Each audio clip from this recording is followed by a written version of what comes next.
Well, officials from Moscow and Washington are set to meet for a second time in Saudi Arabia this week to discuss an end to the war. But for further clarity, we have with us on the broadcast Glenn Carle, former CIA officer, also the former Deputy National Intelligence Officer for Transnational Threats.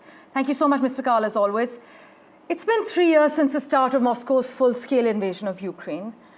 As we speak, Washington, we know, is ramping up pressure on Ukraine to strike a minerals for security pact, and Kyiv seems open to a deal. But, sir, isn't this economic coercion? Absolutely. Absolutely it is. Trump is extorting Ukraine. He only thinks about what will, he believes, give advantage to him.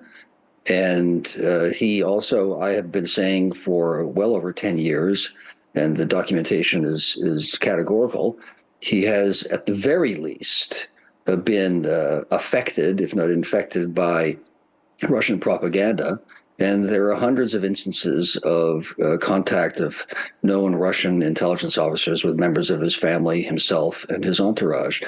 And he seems to have identified with a totalitarian fascist. Yes, he is extorting Ukraine. And, sir, do you think the option of Ukraine's joining NATO is still on the table, as Zelensky would like to believe?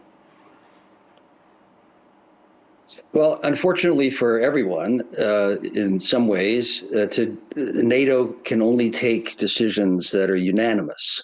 So long as the United States is a member of NATO, and obviously the United States has always been the critical member of NATO, that strikes me as unlikely.